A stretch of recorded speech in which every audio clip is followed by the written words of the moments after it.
Welcome to tonight's Pickens County Commission Chair Debate. I will be your moderator, Brian K. Pritchard. Tonight's debate is sponsored by FetchYourNews.com, and you're watching on FYNTV.com. Our candidates tonight, Republican Party candidate Kris Stancil, and running as an independent, David Shouse. Now, a couple notes before we get started for our debate. Registration, okay, sorry about that. Register to vote closes October 5th, all right? Early voting starts October 12th. Saturday voting, one Saturday is October 24th, and then Tuesday, November 3rd is Election Day. Let me give you information out there, because if you have any questions about your registration, how anything works, or where your precinct is to vote, you call the election office at 706-253-8781. We will get started tonight. Our current commission chair, Rob Jones, has served 16 years in Pickens County.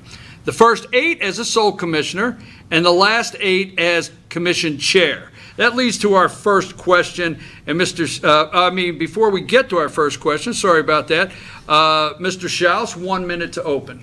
Yeah, I was born in Savannah, Georgia, given up for birth at adoption. After being moved around through over 100 families, I was finally adopted at age 11 by a family in Dawsonville. Age 18, I bought my first house in Pickens County out in Marble Hill. I've lived in Pickens County, or within several miles from the county line, ever since. I started my security company in the county, which is 22 years old this year. It's grown into a multi-million-dollar business, from single-family homeowners to Fortune 500 companies to some of the nation's top CEOs. We've worked for them. Tasha and I have raised 3 children in the county. Connor and Jax both attend our local school system. Sierra graduated Pickens County High and just gave us our first grandson, Little Easton. I started developing in 2011. It was a byproduct of having a lot of cash and being fiscally responsible through the Great Recession. Since that time, my companies have put dozens of companies in empty buildings in Pickens County. We've resurrected dead deals, including the brand new, much needed Pickens County VA and DaVita dialysis. The first question I ask myself for doing something in this county is it good for this community? I'm not here for self-gain. I'm not here for money. I'm not here for recognition. I'm here to represent 32,000 citizens in a fair, efficient, and financially responsible way. And I'm here to give hope back to this county. Thank you, Mr. Shouse. Your opening statement, Mr. Stancil. Hey, I'm Kris Stancil. I was fortunate to be born and raised here in Pickens County. I grew up, was a graduate of Pickens High School. Left to go and attend Valdosta State University, where I earned a degree in criminal justice. I've been fortunate to be married to my incredible wife, Allison, for the last 23 years. This December, we've raised 2 children here in Pickens County, my daughter, who is now a junior at the University of North Georgia, and my son, who is now a senior at North Georgia Christian Academy, and have had the blessing of being able to raise those kids both here. I've been able to work and serve in Pickens County for over 2 decades. I've served in law enforcement, I've served through the Chamber of Commerce, and I've served in a variety of different ministry positions as well. And I look forward to spending time with you tonight. Thank you for tuning in, and I look forward to the back and forth with the questions. Okay, and that leads to our first question. And like I said before our opening statement, the current chairman has been here for 16 years. So we're going to start with you, Mr. Stancil, and I'm going to give you 2 minutes here. We're going to have 2 minutes for you to open up here. In 16 years, most of the department heads only know working under this chairman. They've worked here for the 16 years under one chairman. Most of the county employees have worked for the chairman, okay? I would say this is a major transition. This is not just a new chairman taking over. It's a major transition for, 1, the citizens of the county, okay, and 2, the employees and the department heads. So tell us why the voters should pick you to be the next chairman, and everything I said in consideration. How can you assure the transition after 16 years between the citizens of Pickens County, the employees of Pickens County, and the department heads?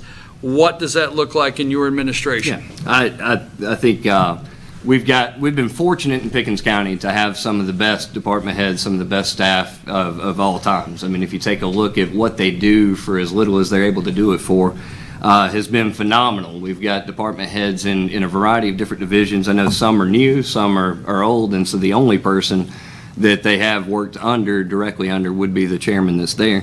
I fully support the department heads that we have. I fully support our staff. I fully support what they do. I believe I bring in a new style of leadership. I don't think that it's a new direction as much as it is a style in terms of trying to support, trying to build up, trying to encourage, but also trying to offer challenges and offer incentives for those that do succeed, that those that do push forward, and that they show that they're fiscally sound with how they manage their budgets within their departments.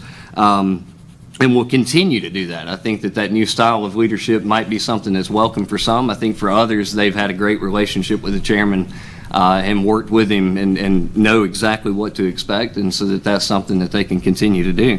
I think that we can continue to move forward with creating the most professional environment with the staff that we have. We can continue to be professional. We can continue to offer fair service to everyone. We can continue to make sure that we're consistent in all that we do through creating policies that make sure that we're always doing things the same, regardless of who's coming in and whatever department that might be, whether it's in the zoning office or if it's just somebody walking into the front office to gather information, that we're constantly focused on being professional and being respectful, and that we offer consistent, fair service for everything that we do. And I think that's something that we can all rally behind. I will from day one come in and have the backs and the support of our staff and of our employees. So I will do all I can to work with them all the way through. Mr. Shouse, the same question, and I just want to reiterate, just to make it fresh, this is a big change in the county. 16 years. The CEO, the commission chair is the CEO of the county manager. And this is a big change for department heads coming in, employees, and the citizens. So do I need to repeat that, or No, can not you at give all. me 2 minutes your direction? Well, number one, Chairman Jones was gracious enough to invite me over Monday, and I spent about 18 hours with department heads and some employees. And the number one reason that the transition will be easy, they want to work for me. That's the number one. There's a lot of tension right now between Mr. Stancil and his department. I don't think they want to work for you. I don't think they trust you. And I think there's going to be a lot of animosity there, a lot of problems from the get-go. And in fact, you may not have the employees you think you're going to have. Mr. Jones, I think he served 16 years, which is quite commendable. After going and spending 5.5 hours just in his office and questioning him and trying to learn what he does every day, I think all in all, he probably did a pretty good job. As a leader of the county, you're going to, and I think Mr. Stancil's going to have this problem as well, you're always going to hurt someone's feeling with a decision. You're not going to be the nice guy every single day. You're always going to make someone ill, whether it be a road, whether it be whatever. But the main answer to your question is the employees want to work with me. You can go do your own homework on it, the tension, and also I think through Mr. Stancil and his department, there's been a serious lack of transparency, a serious lack of honesty, and I think that's going to carry over into our chairman position, and we're going to go backwards very, very quick. All right, Mr. Stancil, let me follow that up, because Mr. Shouse, I've watched several of your videos. I went on your website, and I watched a lot of your videos. And on your website, you have on there, you have transparency in all aspects of government. Okay, and this is, as chairman, Kris Stancil will focus on. That's from your website, right? So transparency in all aspects of government. Mr. Shouse says lack of transparency and honesty. What say you with that kind of comment concerning? Now let's be clear for those that may not know. The department that you're talking about, the office, are you talking about the sheriff's office? Yes. Okay, so you do work for the sheriff's office since 2008, correct? Mm-hmm. So that seems to be what you're talking about, correct? What say you on what Mr. Shouse just said? Yeah, I've also met with the department heads. I've also met with Chairman Jones. We spent the day over in multiple offices about a week ago. As far as transparency, I believe the voters just spoke. I'm not here to run for sheriff. I'm not here to try to do anything to run for his office. The sheriff ran for re-election, and he won with about a 75% victory. So in terms of his office and how he runs his office, I understand completely that the voters spoke that they wanted to keep him in place. As far as me and the divisions that I oversee, I have handled overseeing community relations. I've handled overseeing our administration, our internal affairs. I've handled overseeing professional development, overseeing all of our new hires, all of our development for recruiting. I've also helped to oversee all of our public information that's there and have been nothing but transparent. There are many times we'll receive questions that you can't release that information because of the laws and the way that the laws are set. There's never been a day that I've not been transparent. That's the same transparency I will carry forward in everything. I don't believe anything should be done behind doors. I believe everything should be done in the open unless there's some legal reason that something has to be done behind doors. I'm 100% transparent. I believe in that all the way through. I came into this with my integrity, and I'm going to leave with my integrity. I'm not going to leave that behind. Thank you. Elaborate. You made an accusation. Elaborate. Tell me if I'm correct here. You said lack of transparency, lack of honesty. Am I correct? Well, it just goes. Can you elaborate so he can answer that? Absolutely, on the transparency. It goes as Mr. Stancil says, I'm going to answer every question. I'm going to be transparent. There's members in this audience here that have asked very specific questions. You came out and said, you're going to create jobs, you're going to do this, and people asked you specifically, how specifically are you going to do this? You ignored it, and then they put a question mark, and you ignored it again. And don't say you didn't see it because people tagged you. You see everything. You have your minions running around and reporting to you. So don't act like you didn't. Okay. You got to answer the questions. You're fixing to be employed by 32,000 people. You don't get to run behind the doors and have your little group talks. Would you like to respond? Yes, I would. Okay. I would very much like to respond.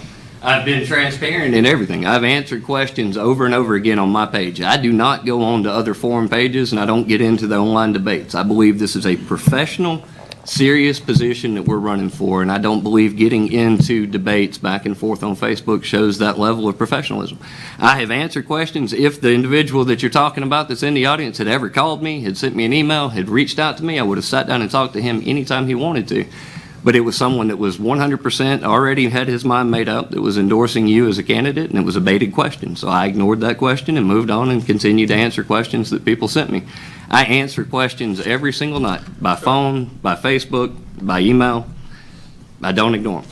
Okay, I want to go with a minute and a half on this one, Christopher, our timekeeper. Minute and a half, and I want to stay in this, but I want to move to, you said in one of your videos, and as we are talking about transparency, you said in one of your videos that it has come up during your campaign, during the primary, while you were campaigning, that you just are running so you could be favorable to the sheriff's budget. Tonight's not the first time you've heard that, correct? No, it's not. Answer that. Yeah. Minute and a half. One is just simply not the case. I guess, I'm not. excuse me, I don't mean to be rude.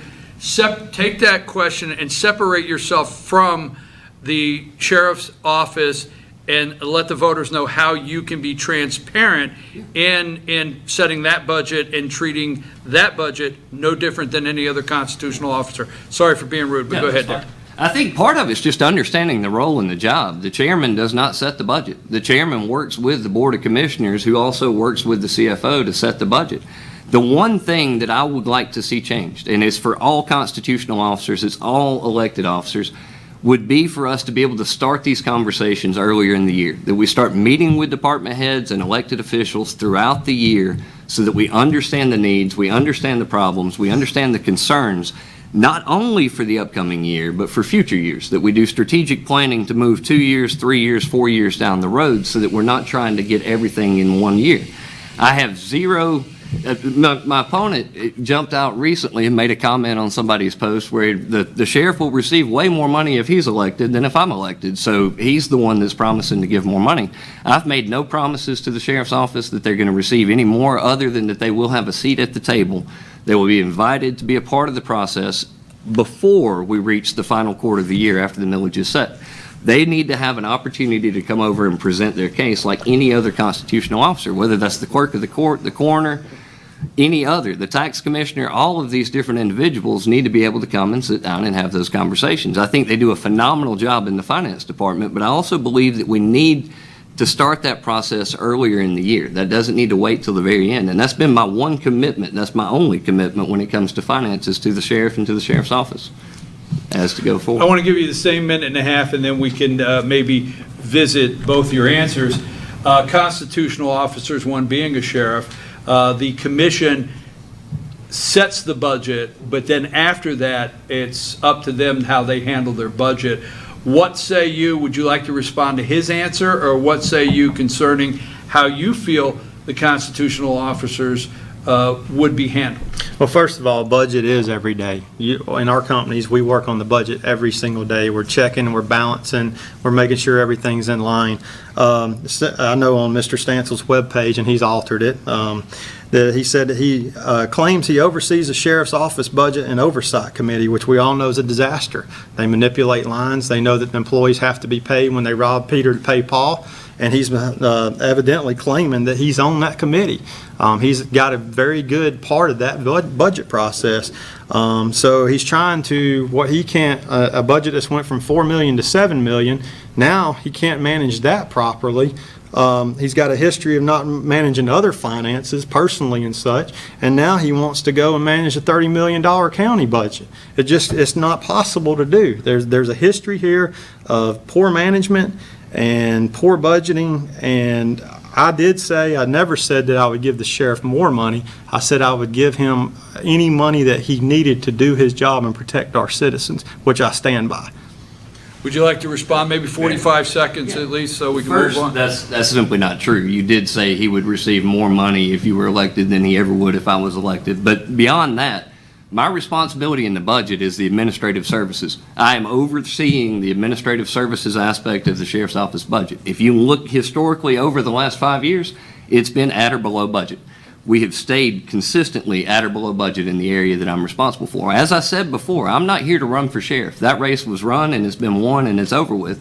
I'm here to run for a completely separate position, and my job in the budget process was to be a part of, as a division commander, setting it. You mentioned my personal finances. We both went through it. We both filed for a bankruptcy. I had mine was successful. You ended up having multiple foreclosures on your property afterwards. So we've both had to see that we could bounce back and we could rebound when we come through it. You like to respond? 45 Yeah, there's a seconds? correction there. I dismissed my bankruptcy the next day at 22 years old after I realized what it was, because I don't believe in walking away from debt, and I paid every penny over those mortgages after it was proven in court that I was a victim of predatory lending. So before you start putting words in my mouth what's going on, you might want to do your homework. All right, let's move. Did you pay your Capital Ones? Did you pay your money? No, you walked away from them. Okay, You left okay. us paying them. All right, gentlemen, let's move. We can come back to some of these things, and they may surface again. So let's move to, you did spend a day in county government. Commission, let me get this correct before I move on.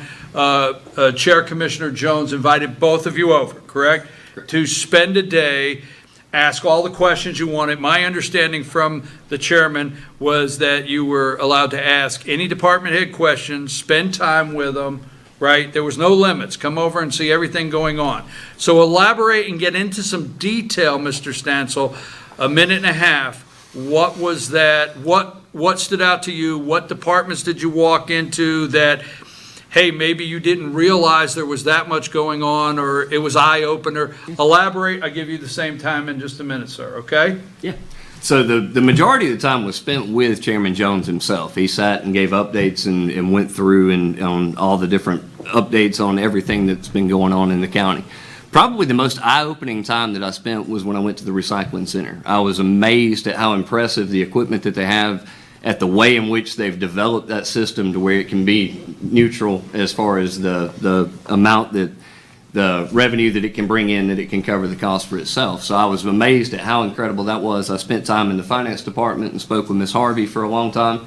I spent time with the water department, and we talked about projects and some of the upcoming things and needs that he thought that were on the horizon that were there. We spent time and talked. I've spoke to other department heads prior to that day that I came over and met, and then I also spent time in the planning and zoning and the busy aspect and how much that they do with how few people, with the number of permits and the number of different processes that were there. It was eye-opening from the sense of seeing how much pride that the employees took, how much pride that the department heads took in their jobs, but at the same time, it wasn't surprising because you've been able to see the results. Going and seeing the recycling center firsthand and seeing the operation that they've put together was by far the most impressive part that I could say that I spent during that day. Minute and a half also, you had the same day and the same opportunity. What was your visit to Pickens County Government Day like for you, Mr. Shouse? My day was different. I went on a different day. But I was so impressed by the professionalism of the department heads, their genuine caring for the community and what they were doing, their passion for what they were doing. One of the things that really took me back, and it was almost like being in a movie, was the hesitancy to say things because of some things that have happened over at this building here we're sitting in, from the sheriff's office, including, I'll just go ahead and put it out there, about a year ago, where there was a third party that came in, where an independent company found and led directly back to Mr. Stancil's computer that you had bugged some of the computers. County attorneys recommended it, keeping it from going public, and blocking the access and sweeping it under the rug to keep from destroying certain families in the county. Pointed right to you. And if you deny it, I'll put it out there. I'm just telling you now. But the employees and the department heads, they're so scared to say anything and scared what they're on their mind because of the retaliation. I don't have anything against the sheriff's department, don't have anything against the sheriff, but I'm telling you now, there's tension and things are going to go amiss. But the recycling center was very impressive. It's financially neutral. They're also building a tower there to lower our ISO rating. That's very impressive. I'll agree with them on that. I met with airport, roads, water. Everybody has their projects going forward, and what the big problem is growth and infrastructure problems is what we've got to deal with. I want to get back to this, but would you like to respond Very to, much so, would like to take a minute and respond to what he just said? Yeah, the accusation is thrown. I know the party that you're talking to, we spoke. What ended up happening was the same company handles IT from both the sheriff's office at that time that covered the county commission office and the sheriff's office. He logged in to work on a computer in the county commission office, and it came and pinged an IP address at the sheriff's office. It did not ping my computer. We went back and forth. We had multiple conversations back and forth. It was the IT exec that was there. I have never bugged anything. Like I said before, I came into this with my integrity, and I'm going to leave with my integrity. Regardless of how many accusations and lies that get thrown my way, I have never did anything of that nature in any way, shape, or fashion. 45 seconds to follow it up if you'd like. Obviously, he's not much of an information officer. Two VPNs can't ping two different subnets on two different VPNs. It was in the report, and I'm going to put it out there for you. Okay, all right. So go ahead, 30 seconds. I mean, there's really not there's nothing to respond to. It's Okay. never been done, so it's not something that's even worthy of one. I would like to hear a little more, and I think they would out there. There's several hundred county employees, and this we're going to get into the entire economic development. We're going to get into that in just a minute. But for example, EMS and fire is the second largest budget in the county, and that's a department. So we'll start with you, Mr. Shouse. I know I've started a couple questions with you. EMS and fire is the largest department as far as the budget. That is under the commission, but as chair commissioner, you're the day-to-day county manager, and they do work directly for you. How much time have you spent with EMS and fire? How much research have you done? And try to say how you would handle some things that would be a benefit for safety for the citizens of Pickens County. Yeah, I spent about 2.5 hours with our director of 911 and also our fire chief. 911 has 16 employees. I believe the fire has 84 employees. One of the things that I did notice for revenue is they're only collecting about 63% of our fire ambulance services that's billed out, so I'd like to see that brought up. With the growth, I did talk to the fire chief, and he seems to think that we're ready for an extra fire marshal, and that we could also use a deputy chief. It seems that they're being spread very thin, so I'd like to try to work with them to try to find the money to get that extra help for them. Water's a huge obstacle for them growing, fire hydrants, things like that. But the biggest thing that our fire EMS said to me is they're having problems keeping employees because it's being hindered by retirement plans and the pay. So I'd like to look at some other options there. I can't stand in any business training someone for a year just to see them walk out the door. That actually costs us double, triple, quadruple what it would just to go ahead and pay them right and try to find the money and do whatever we need to do to make them career employees here in Pickens County. I've already talked about that burn tower. On a personal note, I've talked to a lot of the fire and I've made the decision that I would really like to reach out to the city and see them combined, the city and county fire departments. It would allow Tate to drop the ISO of the south end of Jasper down by Racetrack. It would allow the trucks that are over in the city of Jasper not to respond to the Kroger area like they are now, which takes them 12 to 14 minutes.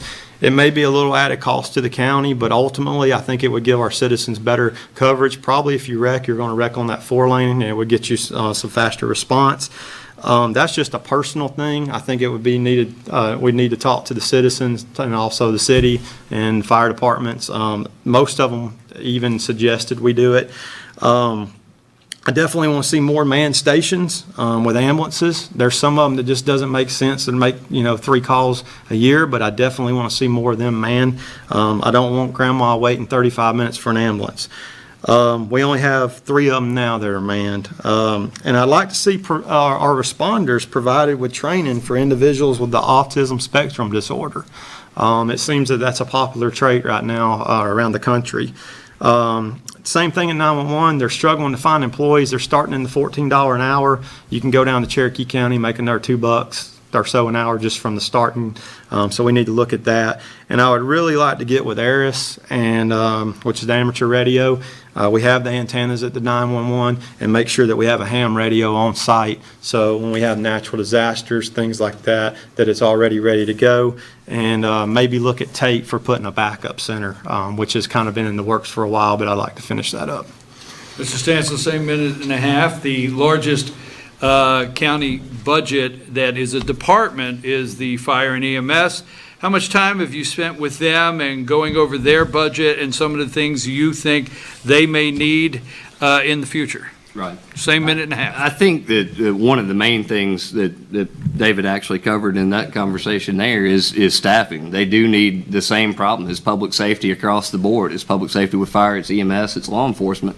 We're the first non-metro county north, so everybody can travel south and make a significantly higher pay in any of those fields, and that's something that has happened as soon as they receive their training. I know with the fire and EMS, a significant number of their employees work 2 different jobs. They work at another fire station, they work at another fire department, they work at another EMS station, and then they work here part-time as well. And so you've ended up having a struggle with trying to keep the manpower.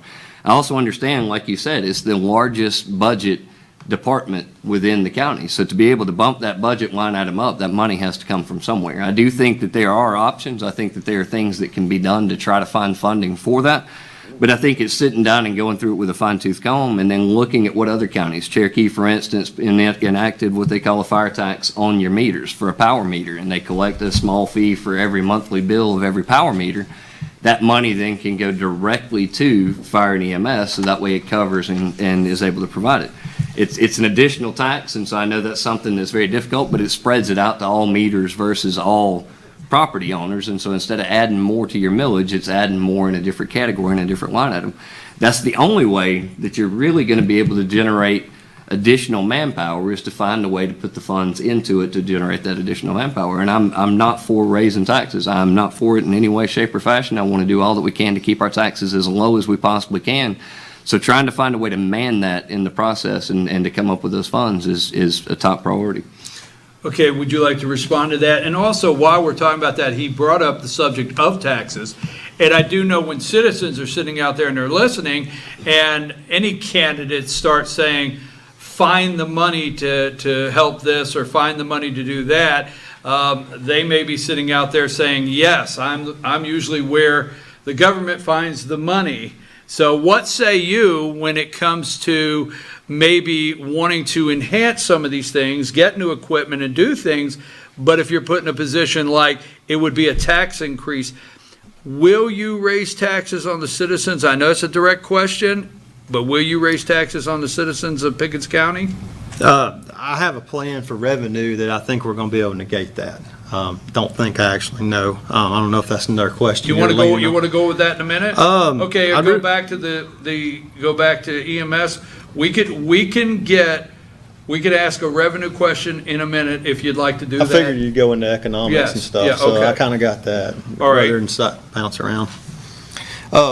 Cherokee County does have a fire millage rate, and I think it's 3.26 to 8.26, depending on which municipality you're in. So that is definitely a bigger tax considering we're in the 7s. So we don't want to do it that way. What I would like to see, though, and Kris and I agree on this, our starting EMTs, I believe, are at 40, and our paramedics are at 44. And we've got some counties that are offering considerable amount and different retirement plans, and we really just need to sit down and negotiate and go through, if we were going through the existing budget, go through it with a fine-tooth comb and try to find some more money to keep these employees.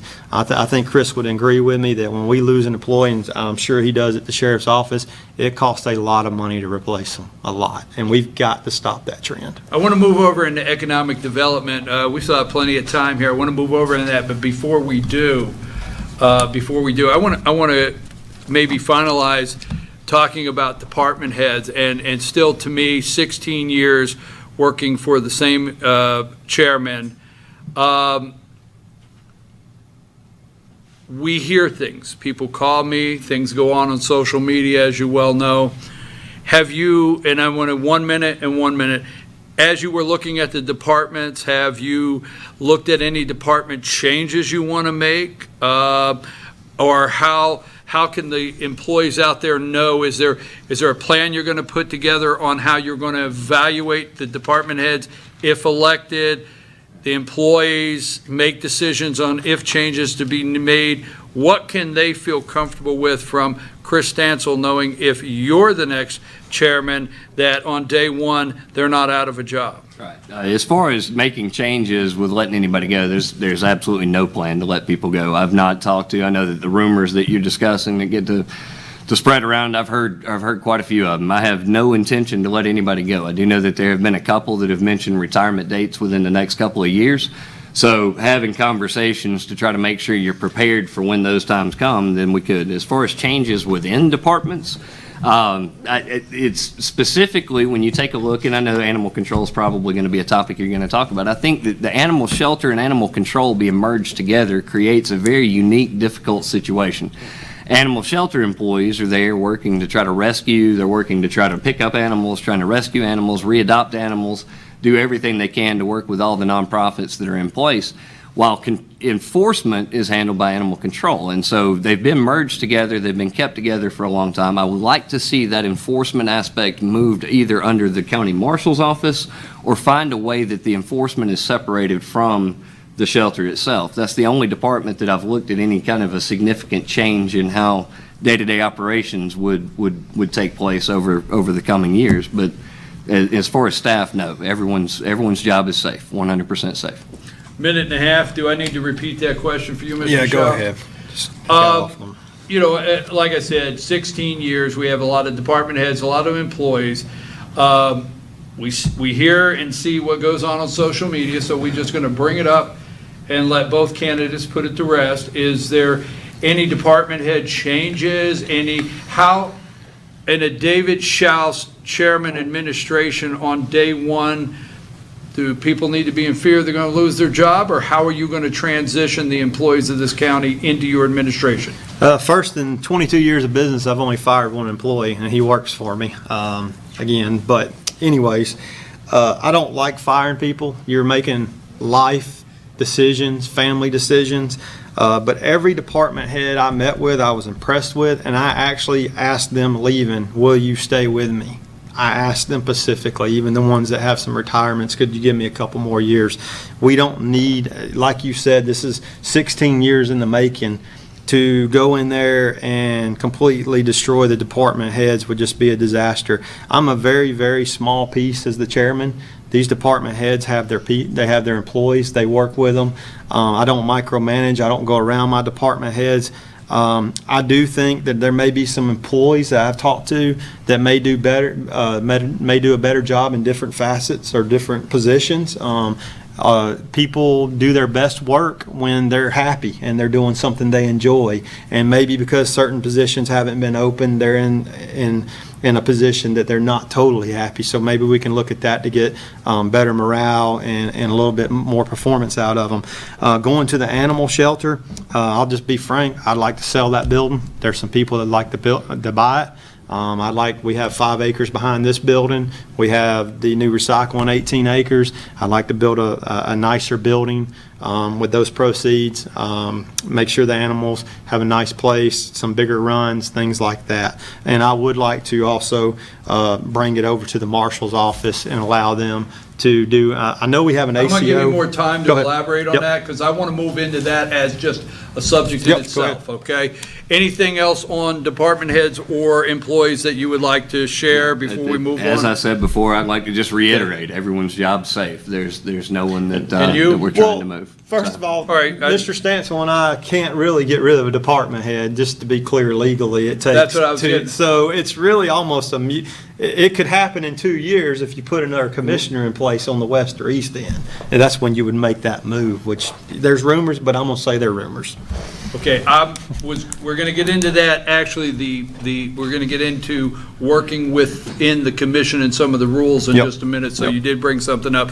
You brought up animal control. I'm going to go to you for a minute and a half, because I know there's a lot of citizens out there, along with when am I going to get my road paved, fixed, and jobs and economic development. We're going to get to all that. So let's go with animal control, where you started into, and we'll just open that door. What say you? What would a Shouse administration look like, and what could the citizens expect with animal control with your administration? Minute and a half. We're currently training an ACO, animal control officer, from best of my knowledge and what I gathered through meeting with department heads.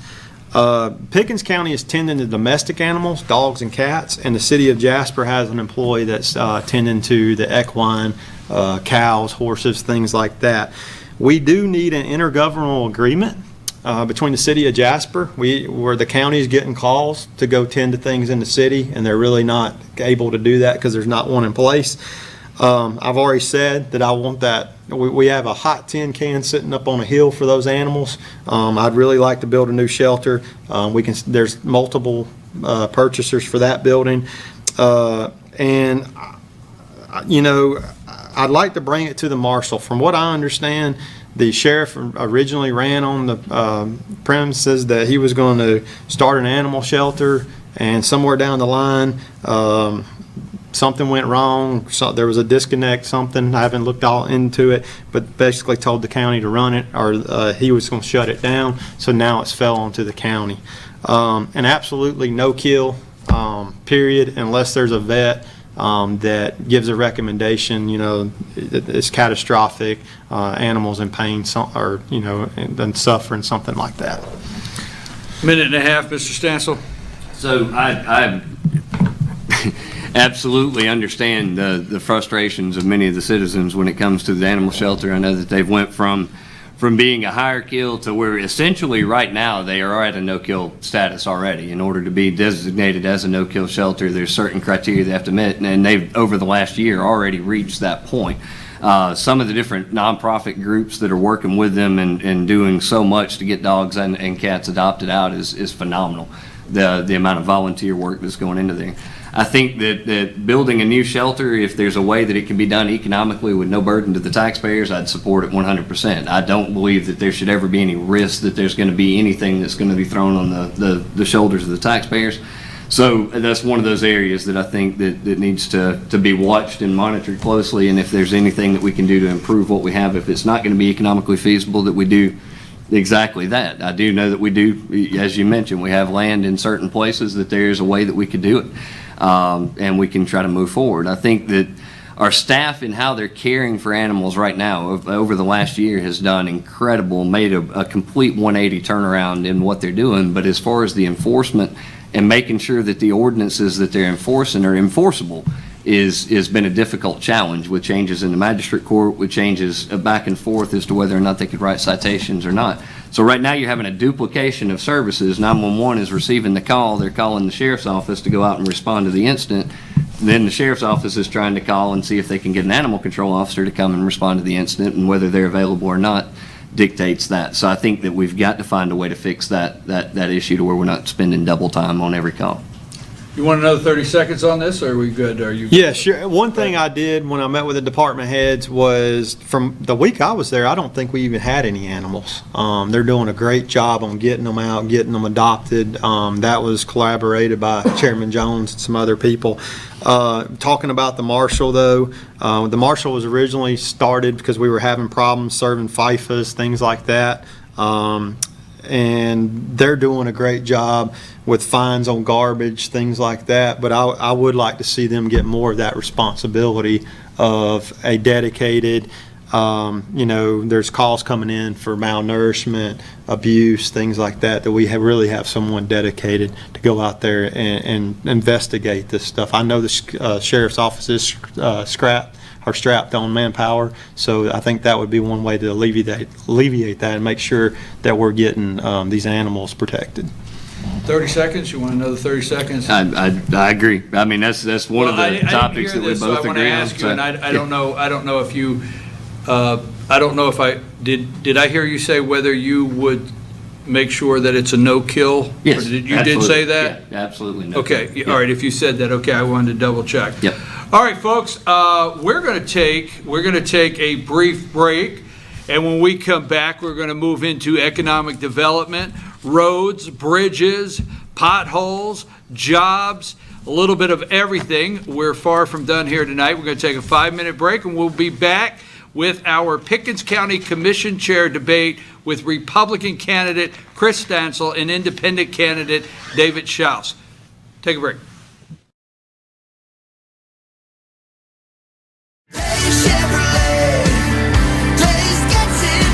The North Georgia mountains are truck country, and when you want the lowest Chevy price, Days gets it done. At Days Chevrolet in Jasper, the discounts are deep, the trade values are high, and credit approval couldn't be easier. It's why we're the North Georgia mountains' #1 volume Chevy truck dealer. When it comes to selling Chevys for less, Days Chevrolet in Jasper gets it done. Days Chevrolet, Days gets it done. Find new roads. Circuit World has complete queen bedroom packages at amazing prices. Get this queen bed, dresser and mirror, 1 nightstand, bedding set, and free 32-inch TV, all for only $1799.99 or $129.99 a month. Or get this complete queen bedroom set and sleep in style, also for only $1799.99 or $129.99 a month. What an incredible deal! Stop in today at one of our 5 locations and get the furniture you've always wanted at Circuit World.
The North Georgia mountains are truck country, and when you want the lowest Chevy price, Days gets it done. At Days Chevrolet in Jasper, the discounts are deep, the trade values are high, and credit approval couldn't be easier. It's why we're the North Georgia mountains' #1 volume Chevy truck dealer. When it comes to selling Chevys for less, Days Chevrolet in Jasper gets it done. Days Chevrolet, Days gets it done. Find new roads. Circuit World has complete queen bedroom packages at amazing prices. Get this queen bed, dresser and mirror, one nightstand, bedding set, and free 32-inch TV, all for only $1799.99 or $129.99 a month. Or get this complete queen bedroom set and sleep in style, also for only $1799.99 or $129.99 a month. What an incredible deal! Stop in today at one of our 5 locations and get the furniture you've always wanted at Circuit World.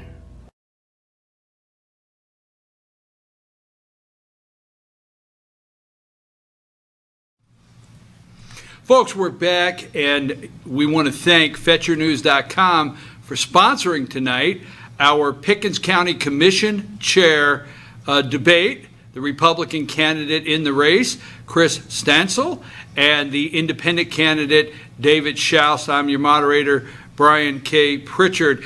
And, okay, let's move, gentlemen, to what I call getting along with others. How about that? Let's move to that. And I've been thinking about this for at least a week. I read everybody's Facebook page. Good, bad, ugly. I read everybody's stuff, okay, because I believe in keeping up. Let's start number one. This is a commission. It was touched on earlier. This is a commission. The county charter says that department heads hiring and dismissing is a commission decision. And when you go in as the county manager, you're the day-to-day supervisor, but you have a commission when you go to get things passed. So we'll start with you, Mr. Shouse. How do you feel you'll be able to work within a commission? Do you, and I put it point blank just the way I am, do you understand the sunshine law and what communication you can have with post commissioners? What say you of your relationship and being able to work with the 2 post commissioners that are currently here now, minute and a half? I'll have no problem at all. I think both of them have their pros, and I've met both of them. I'll get along fine with them. I think I'll bring a little outside perspective, and I think they would agree with that, on finances and ways to bring in revenue streams, and maybe fast track us a little quicker than what we've been moving. Again, without populating, but very, very precise controlled growth. But I'll work fine with them. I'll work fine with anybody, really. I'll give my points. Ultimately, the chairman kind of splits the votes if there are, makes a decision if there is a split vote. But I'll work fine with them and look forward to it, actually. What say you? As I said, and I just want to bring it back around, it is a commission. You would be the chair. You would be the day-to-day operations as the county manager, but to move the county forward, I call it getting along. And I'm going to look at the camera, and I said I've been coming here for years, and the current commission gets along that I see to move the county forward. What say you? Do you feel you could be that chairman? How will you work with the current commission? My entire career, building relationships and working with others has been a top priority in everything that I've done. The current commissioners I've had the opportunity to know most of my life. I've been able to spend a lot of time in a lot of different conversations leading up to today with each of them. So it's working well with them is something that I don't feel would ever be a problem in any way, shape, or fashion. I know that just a few months ago when my opponent was on his Facebook page, he created what was called the Shady Bunch page. And I think that that's going to be something that might be difficult to overcome because one of the current commissioners, one of the current post commissioners was one of the individuals that was put on that page that could affect their relationship that's there. And so I've always tried to do everything that I do on social media or whatever it is to understand that I don't want to jeopardize those relationships that may be necessary to be able to move forward. So I don't have a problem in the least bit with working on that. Would you like to take a minute and respond to what Mr. Stancil said as far as he called out something you posted saying shady bunch? And we are talking about getting along with the commission to move the county forward. Yeah, I mean, since it's been brought up, back in the beginning, I don't know if you noticed, if you followed social media, I didn't say much about the sheriff's office. Well, there was members of the sheriff's office giving me the information of why I was attacking Chairman Jones and some other people that was bad information in their effort to try to win this election. So once I realized who the real villain was in this community, if you'll notice, I went from Republican to Independent to try to keep you out of office and ruining this county. So that's, and men's apologies have been made to those people. In fact, I'll publicly apologize to Chairman Jones right now for some false accusations. I'm not saying he was a saint and made all the right decisions in the world, but I will apologize for some accusations that was given to me from members of your employer. Would you like to respond to that? I was waiting to see if you would respond on how you think Mr. Barnes would work with you as far as calling him out on the Shady Bunch, but I'll respond to it that if somebody was feeding you information, they were feeding you information completely independent from me. There was absolutely nothing coming from my side in any way, shape, or fashion. So whatever employee that is, it's as we've dealt with throughout the entire campaign. It's been one accusation and one lie and one partially fed piece of information without all the facts to back it up. So can't really respond to that necessarily, but I'm still curious as to how he would work with Mr. Barnes. How would you work with Mr. Barnes? Well, I don't know if you got a hearing problem, but I said I'd apologize to him and made amends. I don't know if you missed that part. Maybe you did. But the apologies have been made, the amends have been made, and at some time you got to start taking responsibility, man. You've got to start admitting to some stuff. You've been caught in some bold-faced lies from the flyer. You know you had something to do with it. There were people that admitted you knew had something to do with it to try to point it at me. So at some point, which I'd rather talk about economics and all this and this mudslinging, I don't need to compete with Mr. Stancil on who I am. I know what they're doing behind the scenes. I know what some of the deputies are doing, but I'm more worried about the 32,000 people in this community than I am on their little show. Okay, I want to say I couldn't agree more. We got to move into economic development. But part of that is getting along with others. There's several cities within the county that you have to communicate with. So let me just follow this up, okay? I think many people know that you're not beyond going on social media and typing something. Am I correct there? And from time to time, you can follow your page, and if you feel you have something to say, you say it. Am I wrong in that? No, you're right. Okay, you're absolutely right. So let me just say that, because just recently, Jasper, the city of Jasper, sent out a tax increase notice. And not even, I think it was 2 days ago, you posted on social media, notice of tax increase. The city of Jasper announced its intentions to increase the 2020 property tax. This seems to be a Stancil supporter as well. You called your opponent out on social media. Why? He can buy him and control him. Glad that's off my chest. You go on to say a lot more. So, I mean, what I'm getting to is you're the one writing that. And if you're the chairman of the county, how can the citizens know that they can depend on you to negotiate with Jasper, whether it's a water, you have a loss coming up, local option sales tax where you have to negotiate. So would you answer that if elected, how you plan to mend the relationship or repair the relationship with the cities that you've called out publicly?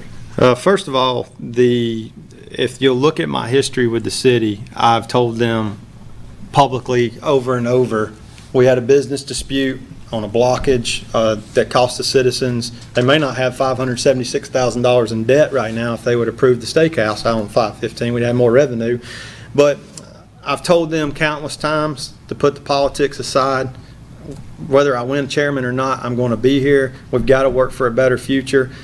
But when their council members start calling people on my petition list, and they say people that don't even know, because this man asked for the petition with an attorney of the old school families, which probably gave it to other people, because Stancil didn't get it directly. It went to his attorney, because that's who requested it. But you asked for the names of the people that signed a petition. That was pretty hard to get, because they were scared of your office. That was over and over and over. They were scared of your... How would you like to be a citizen in this county and be scared of the sheriff's office in America? That's sad. How would you like to be a county employee and be scared of the sheriff's office? Something's going on. This isn't just a bunch of crazy people making things up. When the stories start aligning, something's going on. But you got the list, and lo and behold, I'll call it out. It's public. Sonny Proctor called people, council member, called people on my petition. I don't think you should be, I can't believe you signed the petition. I can't believe. This is the petition to get your name on the To get ballot. my name on the ballot, and that's Okay. why it was so hard. I had people come in my office and said, I would love to sign it, but I don't want my name on it. And I could not tell them it wasn't public record. And there was no reason to get it, because you couldn't verify the signatures. Let's let So- him respond. Now, I want to be clear to the audience at home and what you said earlier about mudslinging. My subject here is one of you will be the next chair, and you're going to have a relationship with your commission, your county employees, your department heads, and your city mayors, and so forth, to move the county forward if we do bring up economic development. So the subject matter is getting along. I want to talk about that first, because that was the question. Getting along, moving forward with cities, and the original question there, and what relationship you can have. And then I would like for you to respond to what Mr. Shouse, his comments there. I want to give you time to do that, so we'll do that separately, a minute and a half. As far as the relationships are concerned, that, as I mentioned when we were talking about working with the commission, that's my entire career, is build relationships and try to make sure I know you can accomplish so much more with.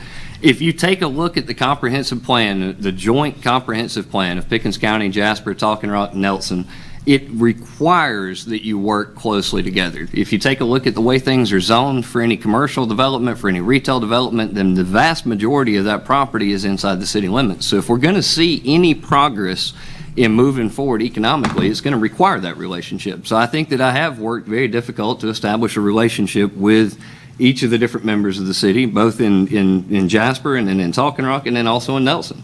I've sat and talked to numerous people to try to make sure we have those relationships established long before coming in, so that we make sure we can move forward as we go. Because if we're going to ever tackle our comprehensive plan, if we're ever going to put our land use plan to use, we're going to have to work together. We're going to have to make sure that we have those relationships fully intact and that there's no more turf wars. I think we've dealt with, for anybody that's lived in Pickens County for any period of time whatsoever, we've dealt with several decades of turf wars that have prevented a lot of things from being able to move forward, and we have the potential to where those turf wars can be put to rest and we can start to move in the right direction, as far as that's concerned.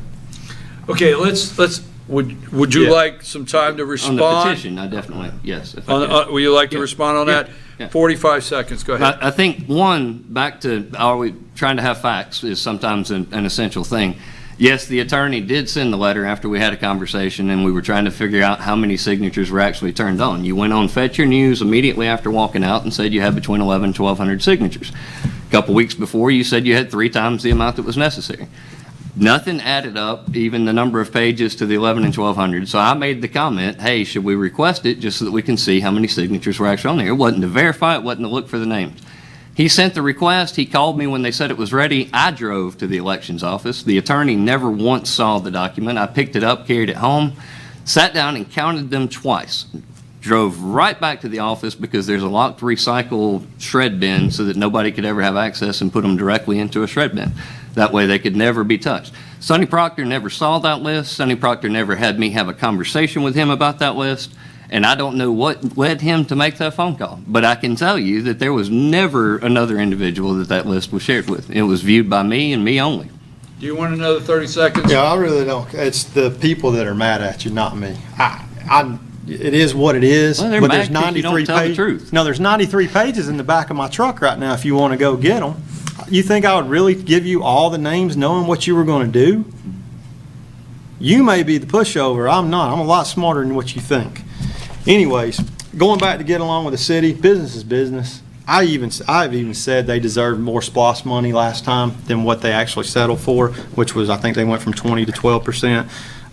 I've made alliances there. I made alliance, talked to Talking Rock a lot, love Talking Rock, the park, the green space up there. I actually think that there's some grant stuff up there that we can do. They had a grant secured, but they needed, I believe, about 70% matching or something to build a little community center in that grassy area. They've got some great ideas up in Talking Rock. City of Jasper, definitely, I mean, I think Kris is totally wrong that you have to have the city for economics. There's ways around that. If they don't want to partner and they want to continue kind of trying to do their own thing, then that's fine. We can do some other things to finally make Pickens grow, because if you look, he is right about this. Our corridor, the growth, the money's coming from the city because we haven't done anything in the county because we don't have the infrastructure and we haven't thought outside the box to bring in other revenue. Let's go there. I'm going to start. I'm going to give both of you, because this is big, I'm going to give both of you 2 minutes on this subject, and we'll work back and forth on it. And Mr. Stancil, we'll start with you. Now, I will say this, sometimes I don't want to hear, and I don't think the citizens want to hear, just bring jobs or we want jobs. I want you, and that's why 2 minutes, to dig down in your economic plan for the city, for the county, Pickens County. You mentioned the Joint Comprehensive Plan. You have a Joint Economic Development Authority in this county. Okay, you have an Industrial Development Authority in this county. You have the Chamber of Commerce, okay, which I think you chaired for 2 years, am I correct? 3 years? Yes. So you know all the moving parts, okay? Right. You have infrastructure. We have 515 that ends right here, 575 ball ground turns into 515. We got the traffic, the people, the opportunity. Now put all that together and tell us, what does a Kris Stancil economic plan look like? Right. I think part of it is to understand the role, understand what we're running for. We're running to be the chairman of the Board of Commissioners, not to be the chief developer. We're running to be able to step into the role that helps set the rules and sets the regulations and make sure that it's a fair, level playing field for development within our county. That we're making sure everybody that comes in has to follow exactly the same thing when you're going, and create a welcoming environment by doing that. For the first time in many, many years, the Joint Development Authority, the Joint Economic Task Force between the city and the Jasper and the county, has hired an economic developer to come in. Their whole job is to try to market our county, to try to market it, to get it out in front of businesses. So I think supporting those individuals, but you also have to remember, it requires the landowners, the developers, and entrepreneurs that are going to be the ones that bring business into the county. If you remember Ellijay, everybody wants to talk about the success that Ellijay saw. There was a landowner that literally moved a mountain to make that occur. That they took and moved dirt for years until Walmart and Longhorn and all the different things that were there. There was a landowner that was an entrepreneur that worked closely with the city there to be able to develop it, but without him taking that step to be able to go forward, it never would have occurred. So I think that it's important to understand that the real economic development in a capitalist society, which is what we all want to live in, I hope, and it's definitely what I want to live in, is to ensure that we create opportunity for these landowners and for these developers and for these entrepreneurs to create business, to bring business. But it's not our job to develop it as government. Our job is not to compete with developers. Our job is to ensure that we create an environment that they can come and develop in. So making sure that those rules are they're 100% in play and in place. Making sure that we're supporting our economic developer and we're holding them accountable. I know that there's a joint committee that oversees that individual, and that they're able to make sure that they are following through with their outreach. They're working with the state, they're working with the Economic Development Office, so that anytime projects that could be suitable for us come up, that they have the resources in place to make sure that that's done. Same 2 minutes, and I want to add in there, not to leave it out on your question, but I want to add in there, you have an airport, you have an airport authority, you have a water authority here. You are looking at a new water treatment plant for the city, for the county. I keep saying that, for the county. So with 2 minutes, discuss a Shouse economic plan for the citizens of Pickens County. Well, the sewer and water right now, we just got Grandview. It's going to add another 330,000 gallons a day. Right now, we're bringing in we really need a looped water system for the county. We're totally using about 600,000 gallons a day. 400,000 comes from Bartow at $1.40 something a gallon. 280,000 up to 280,000 can come from Cherokee at $2.42 a gallon. So obviously buying water is costing us a lot of money. We serve about 3,000 customers right now. Like I said, the Grandview project's going to give us about 330,000 more gallons. One thing we have done is cut our water loss. Since you're talking that, we went from 33% water loss to 6% overall. I'd like to partner with the city of Jasper on a sewer. They need a lot of money right now. Cherokee County's got, their sewer water's not even affiliated with the commissioners and the government. It's a separate identity. They need a lot of money to run another discharge pipe down past the high school. They need some more growth. If they don't, then we cannot be held hostage by them. We're going to have to look at packaged sewers. I particularly, if you want to talk about economics and my number one driver, I don't think Pickens County is not a tourist town. It's not a destination town. We don't have the rivers. We don't have the lakes. We don't have the zip lines, so on and so forth. If you want to think outside the box, you make this a park and rec town, community.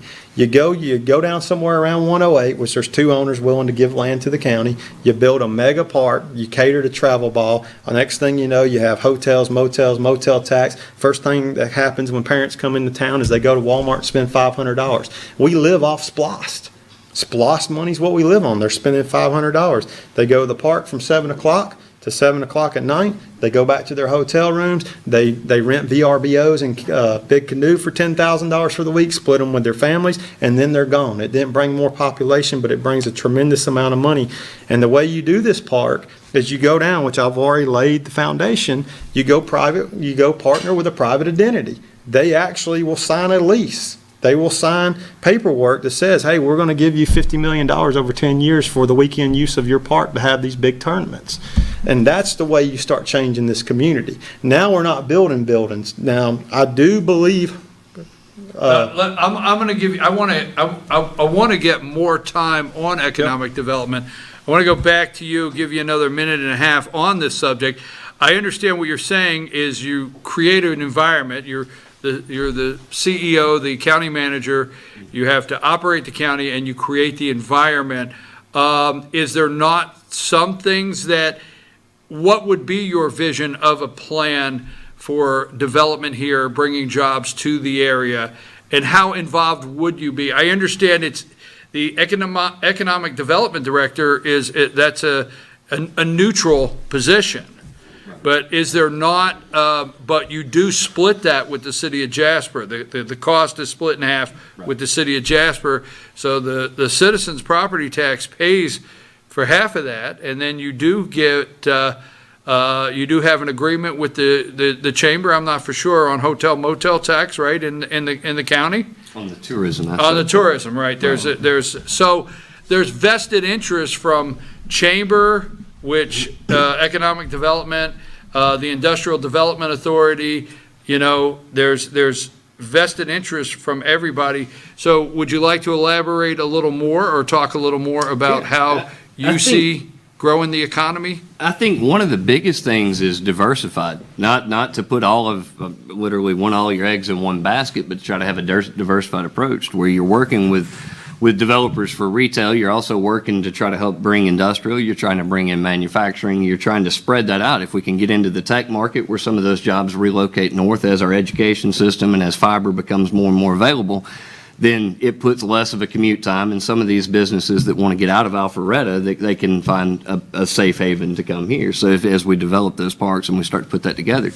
As far as being directly involved and being willing to go and sit down, absolutely. I would be as involved as possible, but I don't believe it's the role of the chairman to be the developer. I think it's the role of the chairman to go and roll out the red carpet, to be able to sit down and explain everything that we have, everything that we have to offer, everything that we have to provide them, and then to create the environment where it's there. That way they understand the simple, clear-cut rules, regulations, everything, all the policies and all the procedures to where they can then go through and build. I do believe that something like a park is an incredible idea, but at the same time, when you're climbing into bed with somebody that's willing to offer to spend millions of dollars, with the promise of money in return, I believe it needs to be investigated thoroughly by the full commission. I don't think that that's something that one person needs to go out and do. I think that the commission would need to be able to sit and evaluate and take a look that we're not going to get ourselves into a situation with one particular entity that if they pull the plug and they pull out and go, then you're stuck with what they left behind, and then the taxpayers have to shoulder that burden. So I'll give you another 2 minutes, Mr. Shouse, because I want to follow up something you said.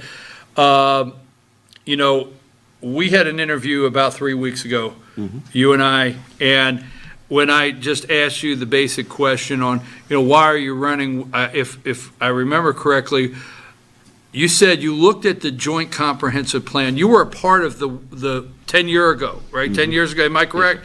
So 10 years ago, you were a part of putting that joint comprehensive plan for the county together.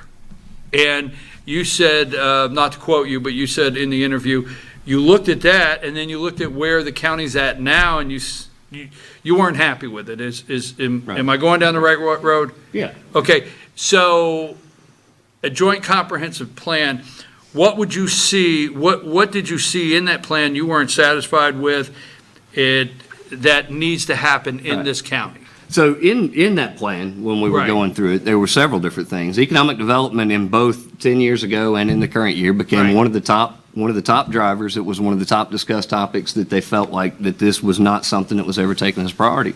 Parks and Recreation came in number 2. I mean, they were taking a look at improvements on the parks, creating walk spaces to where it was not just in the Parks and Recreation for organized sports, but whether there were sidewalks and there were bike paths and there were other things to promote and to keep an active lifestyle.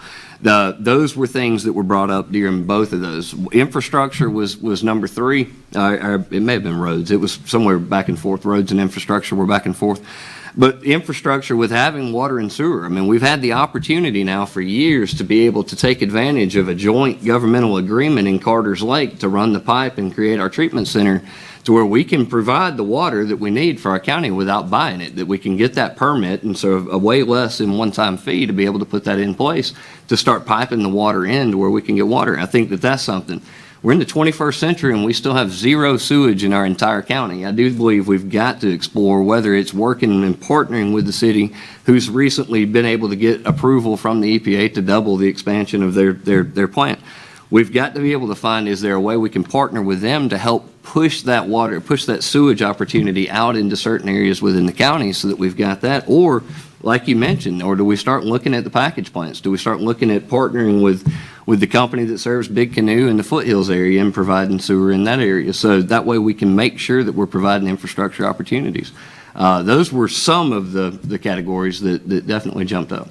Mr. Shouse, 2 minutes, and we are pushing up on time, but we can stay here a little bit and get a couple more subjects in, but I don't want to close off your economic plan that you were sharing, so I'll give you another 2 minutes on just that. finishing up with those parks, there's proven places across the country, Hoover, Alabama, Knoxville, Tennessee, Myrtle Beach, Gulf Shores. When parents go on these trips, you play year-round ball.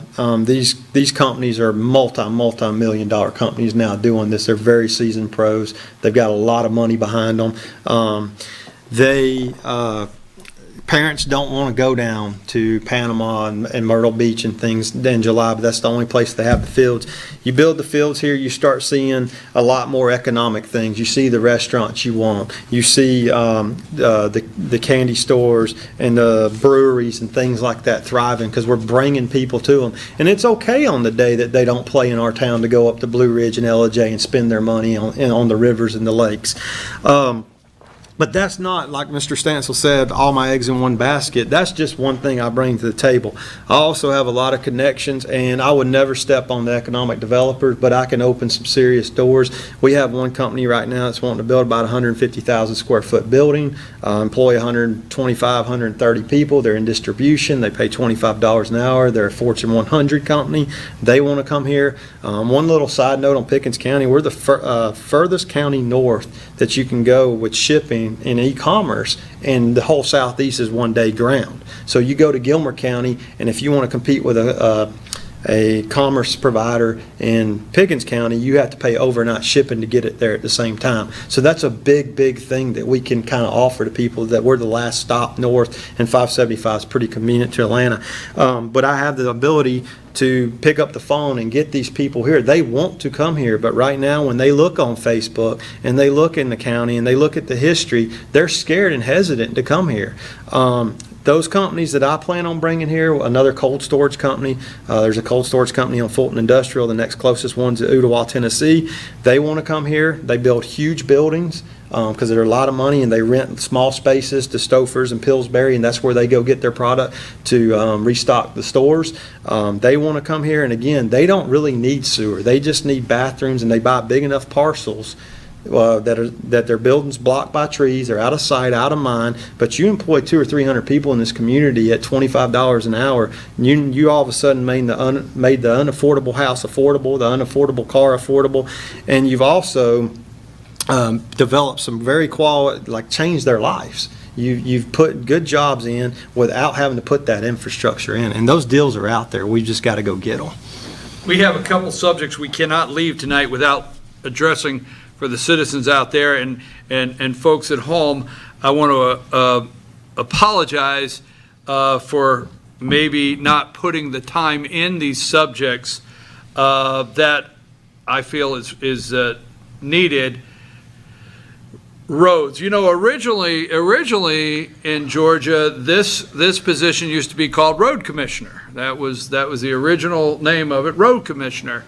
And, you know, roads, number one, and your county has 420 miles of paved road, and you have 50 miles of dirt road. I will look at the camera and I will say, when I have been asked if I would ever run for one of these positions, I've always said, if you think I'm going to take phone calls all day, somebody telling me their road needs repaired, no. Are you ready for that? You're the first up, 1 minute. Roads, bridges in this county, repairing potholes, paving. What say you to the citizens out there where their roads are concerned in Pickens County? First, I'd like to say that department heads working very hard to try to fix a lot of these conditions with the bridges and roads. These processes are long processes, grants, approvals from the DOT, approval from the EPA, we have trout streams, all kinds. So it's not just snap your fingers, the bridge is broke, let's fix it. So we need to give credit that they are working hard to fix these issues, but we also we can't just dump millions and millions of dollars without raising taxes to fix them all at once. We have 50 more miles of gravel road to pave. One of the big complaints I do hear is, I guess sometime back when there was some projects built that roads were promised to be taken over by the county or city or whatnot, and there's a lot of issues out there that just need to be put to rest, whether we take them, whether we don't take them. I don't know. That's something for attorneys to work out, but I get that a lot. My road's supposed to be, we need to go through and absolutely make sure that the citizens know what's county, what's private. But we also have some very major paving projects coming up, 5 going north, off 136. I mean, those are big stretches of road that we're going to have to start budgeting for. My goal is to, put as much money as we can towards the roads. But we've got some issues to face, and hopefully with more revenue coming from bigger businesses that we're going to bring here, and parks and rec income, things like that, sales tax, motel, hotel tax, things like that make the other departments and devices easier to fund. We'll be able to put more money towards the roads. And I really think we need a full-time grant writer in the county to chase those grants. All right, to get for... Absolutely. Right. It's a long process. What say you? Do I need to repeat that? Are you good? Okay. I think right now is probably the best we've ever been in roads. It's been, as we've gone through a campaign, as looking at a road commissioner title, typically that was the #1 complaint all the time.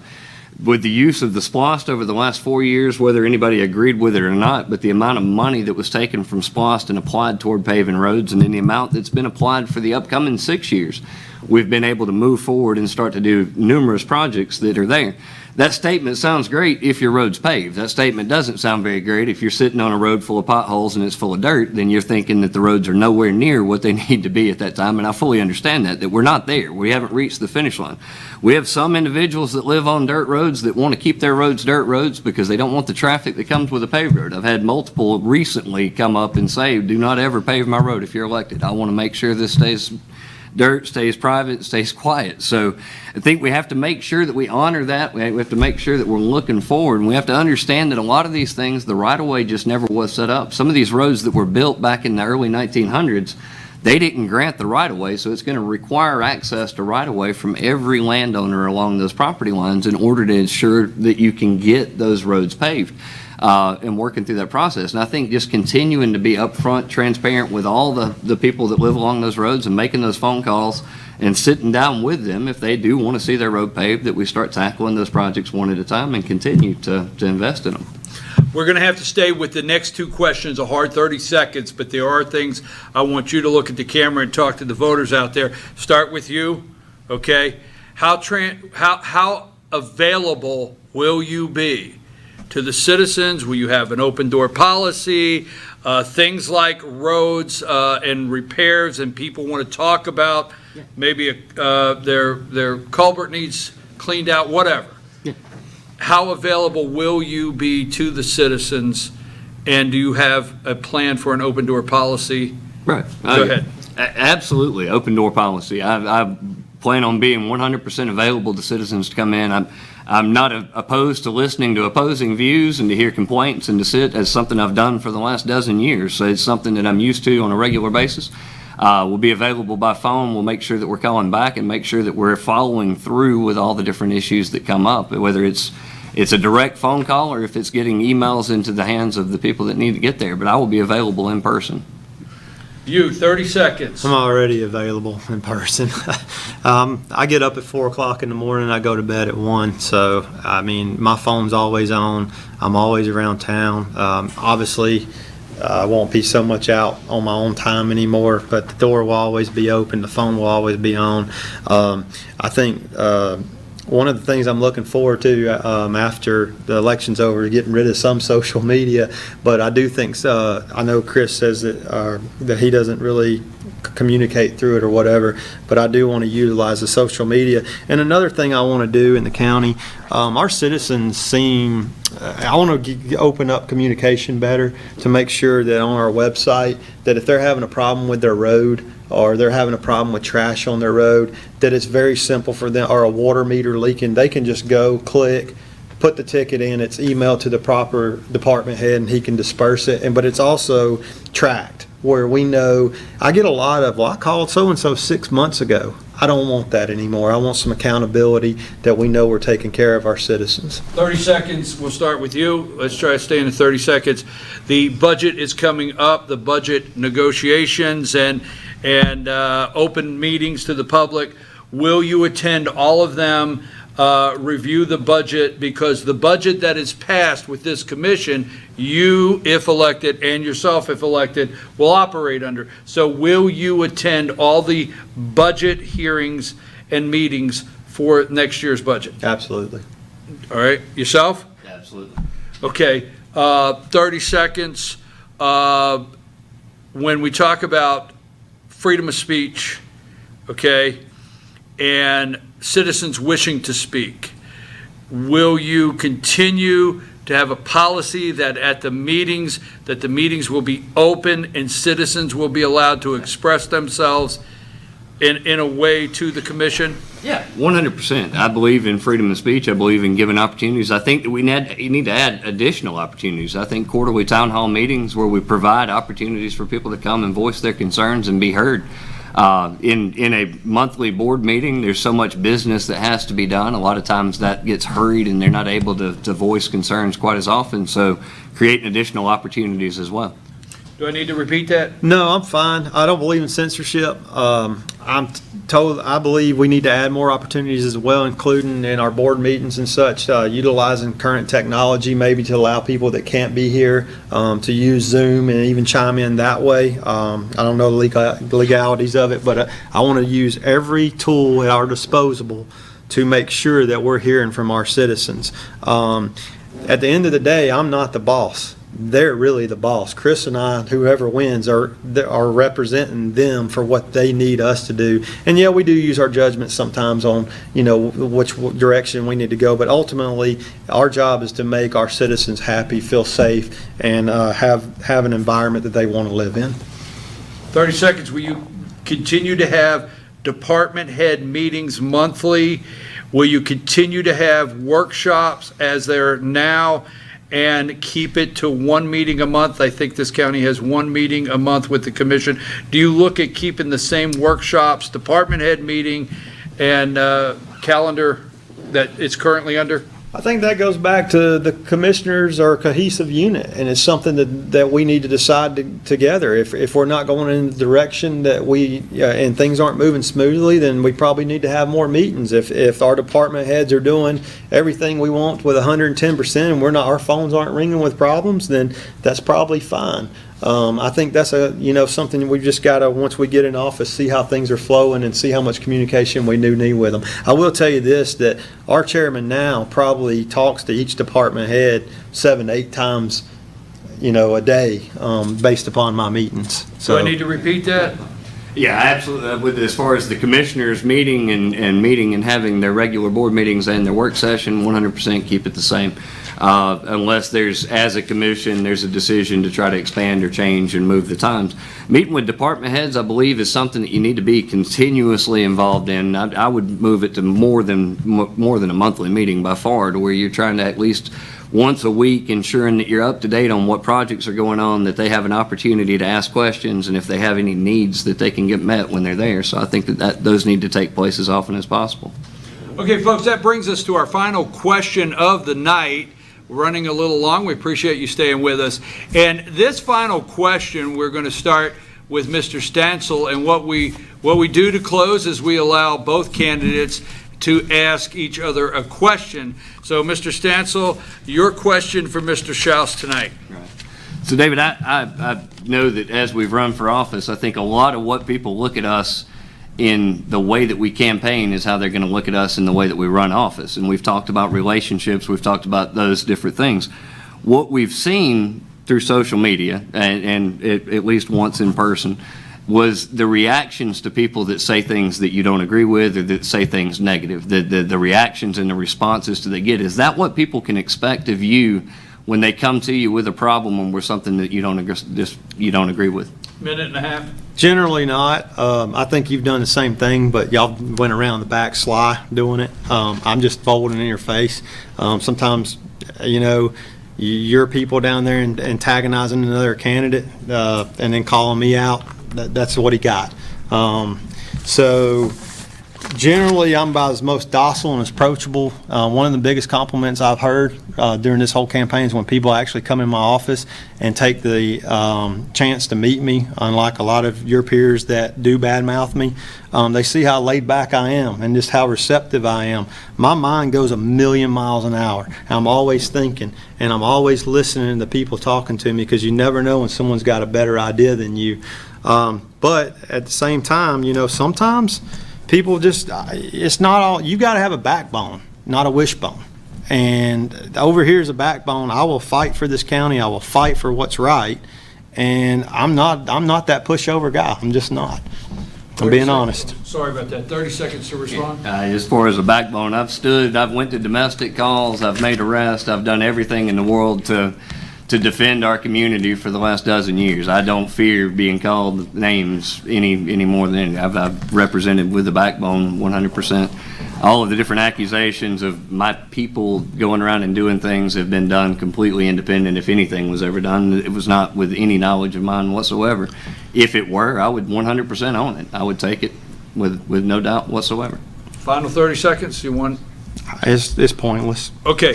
Mr. Shouse, what question do you have for Mr. Stancil? Yeah, and I asked this genuinely if I was a voter, and as owning a business. When I look at your website timeline, it seems that you really haven't held any kind of job for a length of time outside of the sheriff's office. I see that you oversee hiring, and I'm not meaning this in any derogatory way, but I see that you're in charge of the hiring. You've had a staffing problem. Presumably, I don't know if it's pay or picking the wrong people. You kind of, say you oversee the budget, which I believe it was changed. I'm pretty sure, which to my knowledge is a disaster.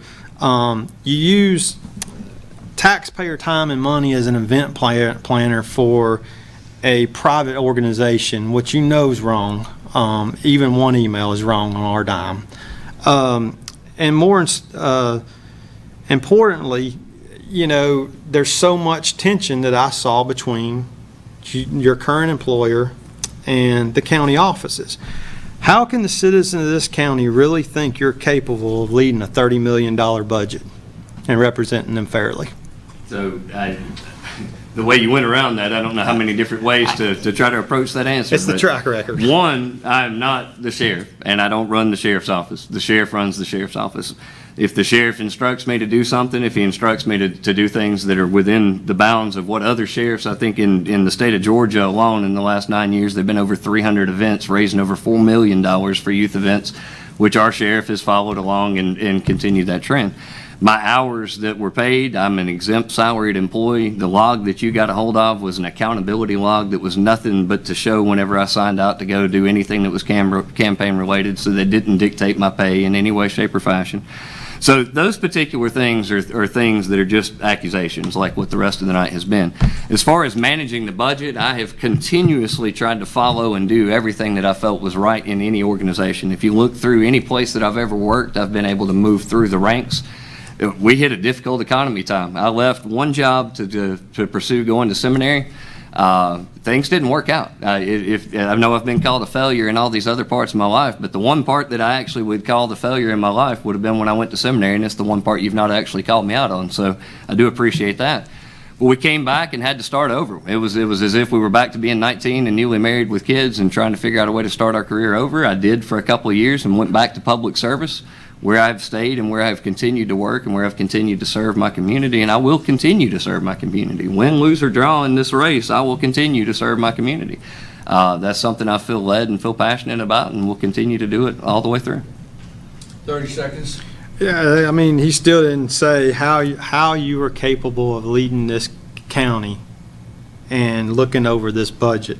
You expressed something there. I don't think you understand commingling.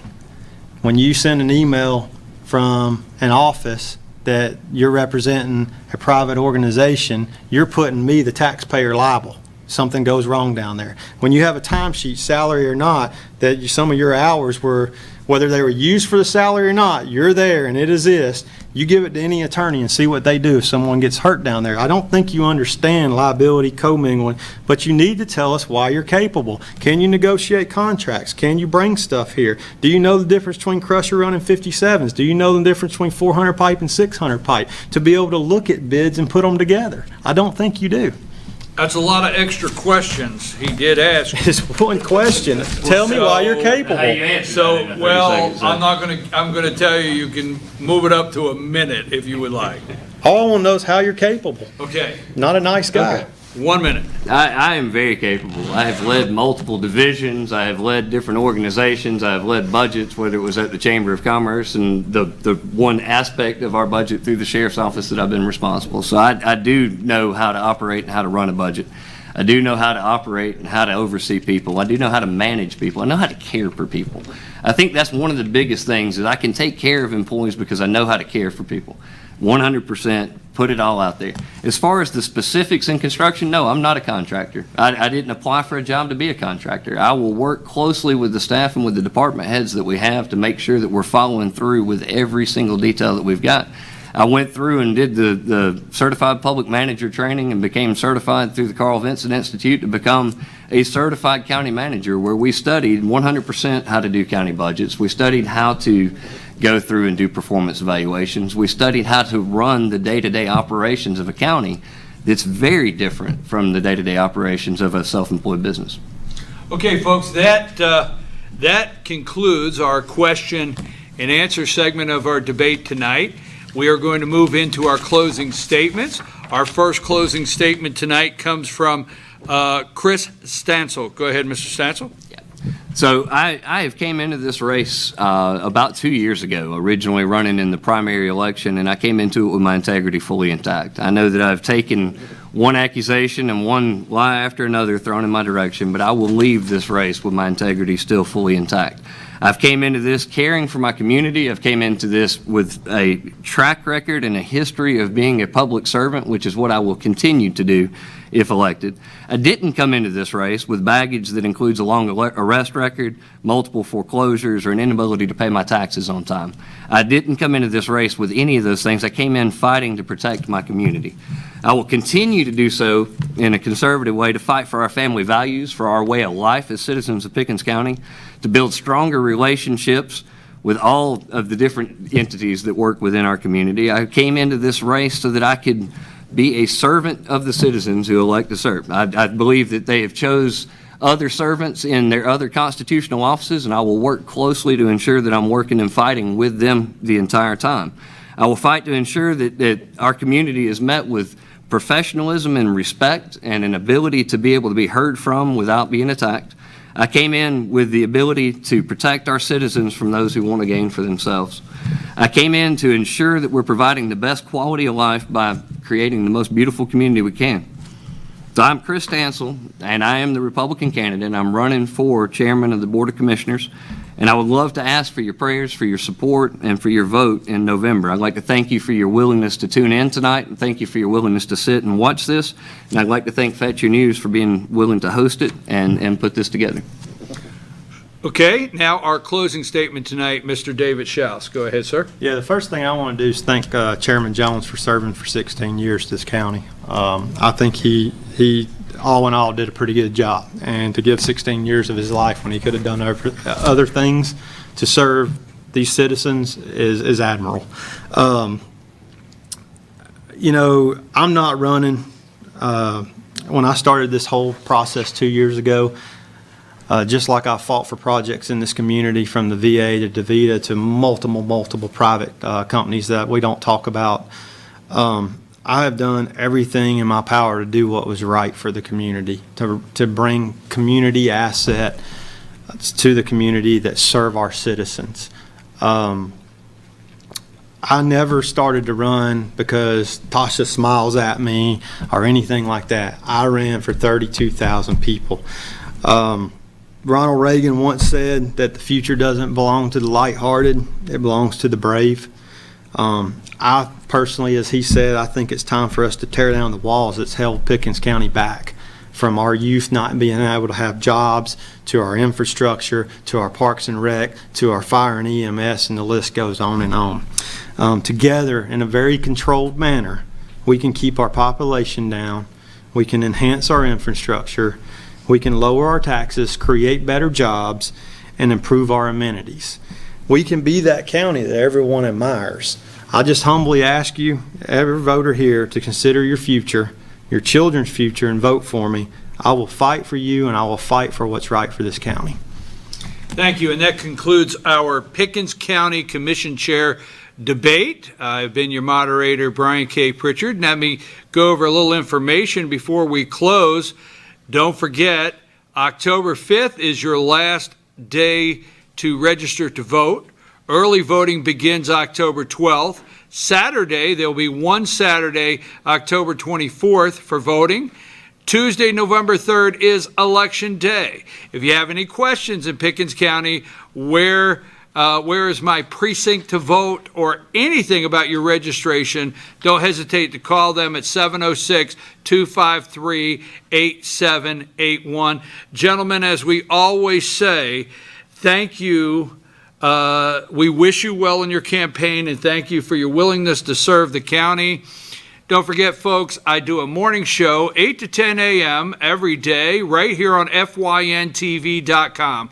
So 8 a.m. to 10 a.m. you could tune in to our morning show on FYNTV.com. And also, we will be hosting election night coverage, live coverage, election night, November 3rd, from 8 to 12 midnight I didn't think I stayed up that late. I don't know. But we'll be up to midnight with you for election coverage. Again, thank you very much. You can find this to share with your friends on FYNTV.com. You can also go to our YouTube channel, FYNTV, Fetch Your News YouTube channel, Election 2020 playlist. You can find the debate there, share it with your friends, and we hope we have brought you information so you can decide who you want to be your next Pickens County chairman. We're out. Good night.